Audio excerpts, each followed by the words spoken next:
यमुनापुर नाम का एक छोटा सा गांव, इस गांव के ज्यादातर लोग शहर में जाकर बस गए हैं। अब गांव में बहुत ही कम लोग रह गए हैं, जिसमें बुजुर्ग और औरतों की संख्या ज्यादा थी। लेकिन गांव का वातावरण शहर के वातावरण से ज्यादा शुद्ध है। चाहे सुबह हो या शाम, पंछियों के चहकने से शुरू होती है। इस गांव में पेट भरने का मुख्य साधन अभी भी खेती ही है।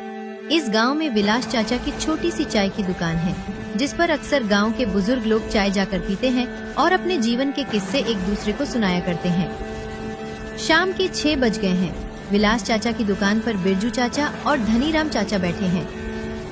और विलास, तुम्हारी दुकान कैसी चल रही है? चाचा, आप सबकी दुआ और मेहरबानी से ठीक ठाक ही चल रही है। धनीराम काका, धीरे धीरे ऐसे लगता है। समय बदलता जा रहा है।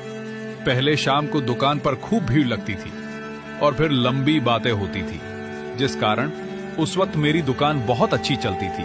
वो तो है, वो समय काफी पहले बीत गया और अब कोई दुकान पर आता भी नहीं है जिसके साथ बैठकर गपशप किया जाए। बारिश अब धीरे धीरे बंद हो जाती है और दुकान पे चल रही बातचीत के बीच राम और श्याम विलास चाचा के दुकान पे पहुंच जाते हैं।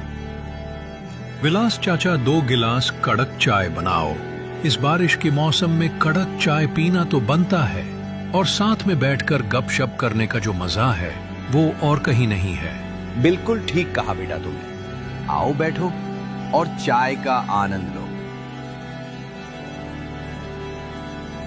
अरे बेटा, अब क्या बताऊं, इस बारिश ने काम धंधा सब चौपट कर रखा है।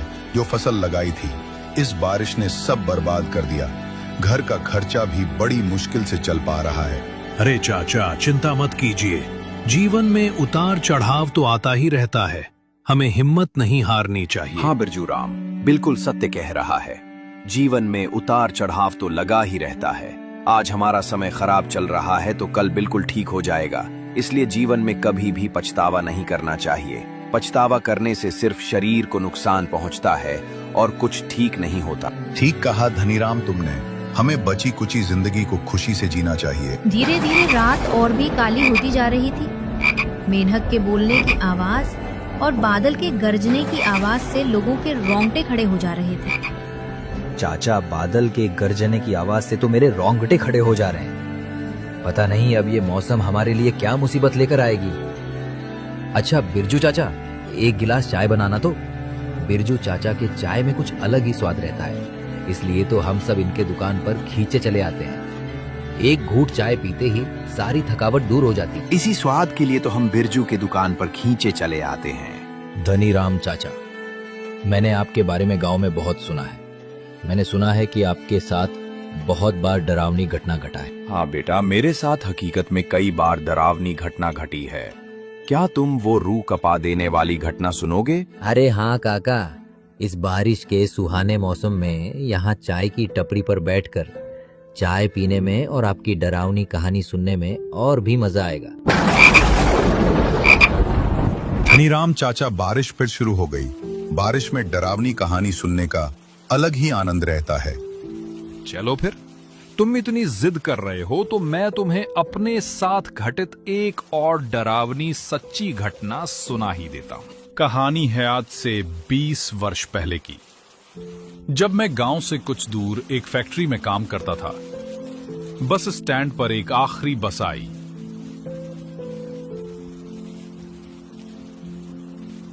जिसमें से मैं और एक सुंदर सी स्त्री उतरी, जो कुछ अजीब सी लग रही थी। रात के करीब 12 बज चुके थे। बस स्टैंड पर कोई भी व्यक्ति दूर दूर तक नजर नहीं आ रहा था। ये तो जाहिर था कि इस समय बस स्टैंड पर कोई भी ऑटो नहीं मिल सकती थी। मेरा घर बस स्टैंड से काफी दूर था। पैदल जाने में लगभग 1 से 2 घंटे लग जाते। मेरी नई नई नौकरी लगी थी, जिस कारण फैक्ट्री में मुझे देर रात तक काम करना पड़ रहा था। फिर वो औरत जो मेरे साथ बस से उतरी थी, वो पैदल ही आगे बढ़ना शुरू कर दी। मैंने पीछे से आवाज लगाई, अरे बहन रुकिए, आप कहाँ जा रही हैं? वो भी अकेले और इतनी रात में। अकेले जाना आपके लिए मुनाफिज नहीं। अरे भैया, यहाँ खड़े रहने से तो अच्छा है कि मैं पैदल ही अपने घर चली जाऊँ। भला ही थोड़ा समय लगेगा, लेकिन यहाँ खड़े रहने से तो अच्छा ही है। मेरा गांव कुशीनगर यहाँ से 15 किलोमीटर दूर है। और आपको कहाँ जाना है भैया? मेरा गांव तो यमुना नगर है। कुशीनगर के आगे मेरा गांव यमुना नगर पड़ता है। मगर बहन, कुशीनगर का रास्ता तो जंगल से होकर गुजरता है। पैदल इतनी दूर, वो भी इतनी रात को जंगल के रास्ते जाना ठीक नहीं है बहन। और ऊपर से आप एक औरत हैं। अरे भैया, अगर आप इन प्रेत आत्माओं पर विश्वास करते हो और इन बातों को सत्य मानते हो तो आप सबसे बड़े मूर्ख हैं। मैं तो इन बातों पर जरा सा भी विश्वास नहीं करती। तुम्हें भी यमुना नगर जाना है?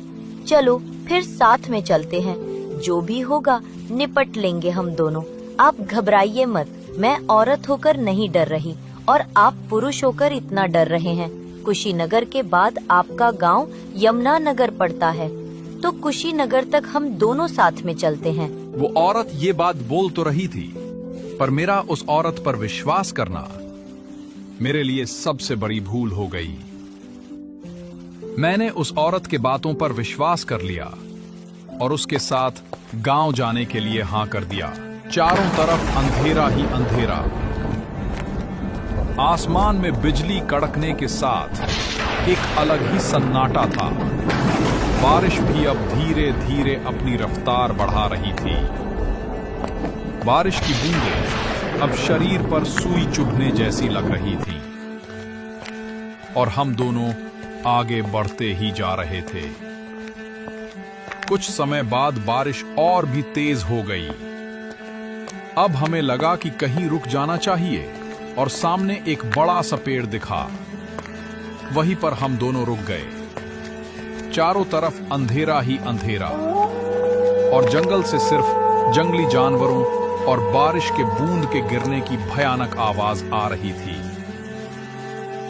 और जंगल से अजीब अजीब जानवरों की आवाज आ रही थी, पर हम इतना ध्यान नहीं दे रहे थे।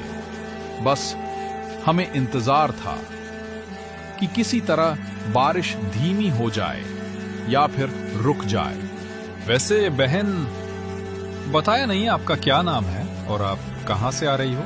थोड़ी देर तक वो औरत शांत रहती है और फिर बोलती है, क्या करोगे भाई, नाम जान के कौन सा?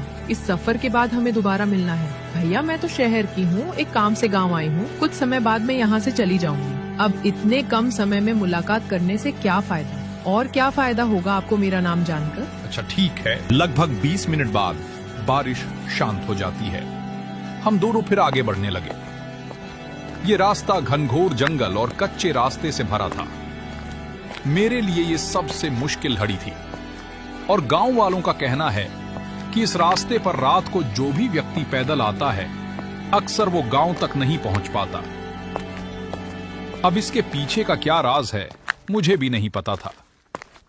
बारिश पड़ने के कारण जंगल में काफी ठंडी ठंडी हवाएं चल रही थी और पैदल चलने में काफी मजा आ रहा था, लेकिन मन में एक अजीब सा डर बैठ गया था।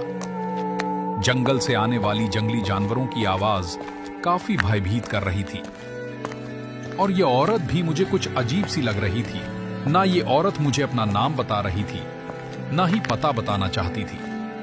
इस औरत के बातों में कितनी सच्चाई है, ये प्रश्न मेरे दिल और दिमाग को छल्ली कर रहा था।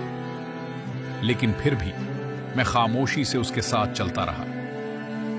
ये औरत ना ही मुझसे बातें कर रही थी और ना ही अपना नाम और पता बता रही थी। सिर्फ ये औरत आगे बढ़ती ही जा रही थी, जैसे मानो इसको जरा सा भी डर ना लग रहा हो।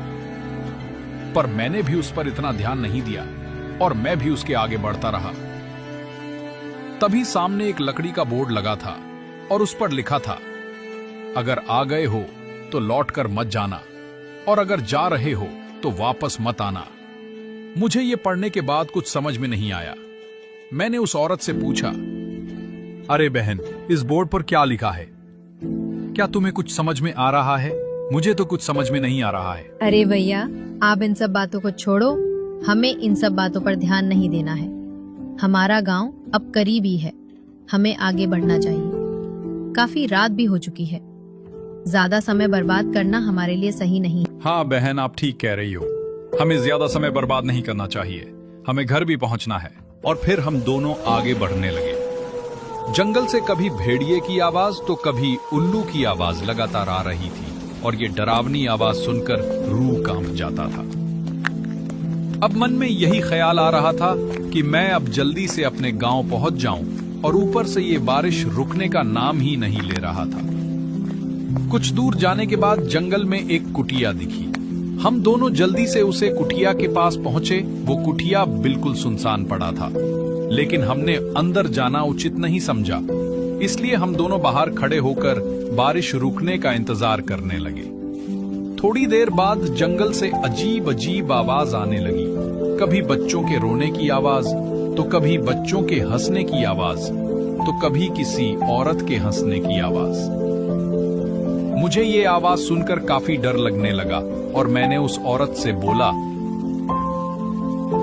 अरे बहन, मुझे ये सब ठीक नहीं लग रहा है, हमें यही रुक जाना चाहिए। लेकिन उस औरत का कोई जवाब नहीं मिल रहा था। जब मैंने पीछे मुड़कर देखा तो वो औरत कहीं नहीं थी। ये देखकर तो मेरा रूह कांप गया। मुझे बहुत डर लगने लगा। अब वो पायल की आवाज और कुछ औरत के रोने की आवाज जोर जोर से आने लगी। फिर मैं वहां एक पल भी नहीं रुका। मैं अपने गांव की ओर बढ़ने लगा। अब वो सारी आवाज शांत हो चुकी थी। मैं अपने तेज कदमों से आगे बढ़ता जा रहा था। तभी मुझे फिर से वही बोर्ड दिखाई दिया जो कि मुझे शुरुआत में दिखा था। मैं ये देखने के बाद हैरान रह गया कि जो बोर्ड जंगल की शुरुआत में था, वो जंगल के इतने अंदर आने के बाद दोबारा कैसे आ गया। मुझे सच में अब बहुत डर लगने लगा। मैं उस भयानक जंगल में अकेला ही रह गया। वो लड़की भी पता नहीं कहां चली गई।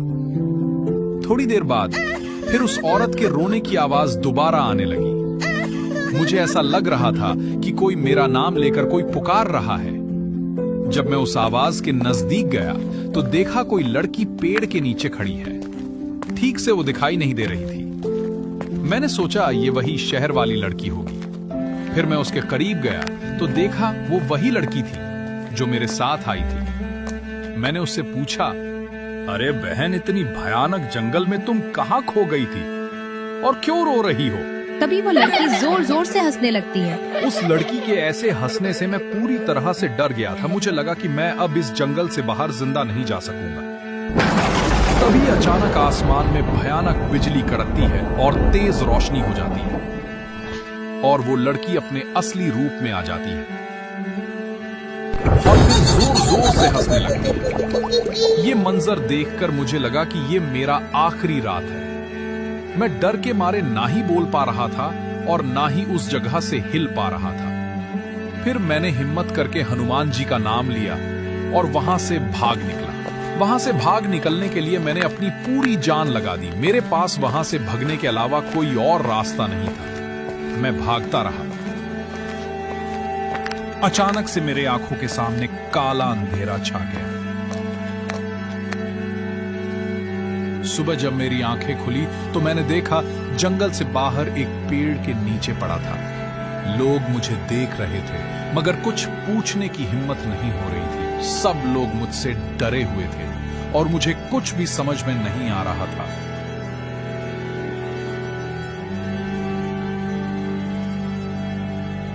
और फिर मैं दोबारा उस फैक्ट्री में रात में ड्यूटी नहीं की और आज भी मैं उस जंगल के पास भी जाने से बहुत डरता हूं।